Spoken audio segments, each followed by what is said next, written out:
YouTube ಇಲ್ಲ professional work. So ಈ ಎರಡನ್ನೂ ಹೇಗೆ ಮೇಂಟೈನ್ ಮಾಡಬೇಕು ಅನ್ನೋ ಕನ್ಫ್ಯೂಷನು, ಬಟ್ ಮಾಡಲೇಬೇಕು ಅನ್ನೋ ಒಂದು ಗೋಲು. ಸೊ ಹಂಗಂತ ನಾನು ಬೇಗ ಎದ್ದು 1 ಟಮ್ಲರ್ ವಾರ್ಮ್ ವಾಟ್ರ್ ಕೊಡ್ತೆ. ಆ್ಯಂಡ್ ನನಗೆ ಕೊಟ್ಟಿರೋ ಕೆಲಸ ನಾನು ಪಕ್ಕ ಮಾಡೇ ಮಾಡೋದು. ಸೊ ಕೆಲಸ ಎಲ್ಲ ಮುಗಿಸಿ ನಾನು ಫ್ರೆಶಪ್ ಆಗಿದ್ದೆ. ಆ್ಯಂಡ್ ಇವತ್ತು ಸಿಕ್ಕಾಪಟ್ಟೆ ಟಯರ್ಡ್ನೆಸ್ ಅಂತ ಅನ್ನಿಸ್ತಿತ್ತು. ಬಟ್ ಆಫೀಸ್ಗೆ ಹೋಗಲೇಬೇಕಾದಂಥ ಪರಿಸ್ಥಿತಿ ಇತ್ತು. ಸರಿ ಅಂತ ಹೊರಟೆ. ಆಫೀಸ್ಗೆ ಹೋದ್ರೂ ಸ್ವಲ್ಪ ರಿಫ್ರೆಶ್ಮೆಂಟ್ ಆಗುತ್ತೆ ಅಂತ ಅಂದ್ಕೊಂಡೆ, ಬಟ್ ನಿಜವಾಗ್ಲೂ ಇಲ್ಲ. ಸೊ ಸಿಕ್ಕಾಪಟ್ಟೆ ಬೇಜಾರಾಗ್ತಿತ್ತು. ಯಾಕೆ ಈ ಥರ ಆಗ್ತಿದೆ ಅನ್ನೋದು ನನಗೆ ಅರ್ಥ ಆಗ್ತಾ ಇರಲಿಲ್ಲ.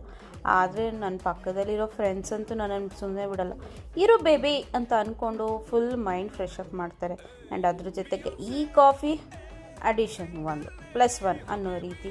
ಸೊ ಕಾಫಿ ಕುಡಿದು ಫ್ರೆಂಡ್ಸ್ ಜೊತೆ ಸ್ವಲ್ಪ ಚಿಟ್ಚಾಟ್ ಮಾಡಿ ಮೈಂಡ್ ವಾರ್ಮ್ ಅಪ್ ಮಾಡಿಕೊಂಡು ಕೆಲಸ ಮುಗಿಸಿ ಮನೆಗೆ ಬರ್ತಿದ್ದಂಗೆ ಹೇ ಬೇಬಿ ಅಂತ ಅಂದ್ಬಿಟ್ಟು ಇವಳೊಬ್ಳು ನನ್ನ ಜೊತೆ ಆಟ ಆಡೋದಕ್ಕೆ. ಇವಳನ್ನ ನನ್ನ ತಂಗಿ ಕರ್ಕೊಬಂದು ಒಂದು ಮಣ ಬೈತಾಳೆ. ಅದಕ್ಕೆ ಅಂದ್ಬಿಟ್ಟು ಇವಳು ಒಂದಷ್ಟು ನನ್ನ ಹತ್ರ ಕಂಪ್ಲೇಂಟ್ ಹೇಳೋ ಥರನೇ ನಿಂತ್ಕೋತಾಳೆ ಅವಳ ಮೇಲೆ. ಸೊ ಇವಳು ಸಿಕ್ಕಾಪಟ್ಟೆ ನಾಟಿಯಾಗಿದ್ಲು. ಸೊ ಇವಳ ಜೊತೆ ಆಟ ಆಡ್ಕೊಂಡು ದಿನ ಎಂಡ್ ಮಾಡಿ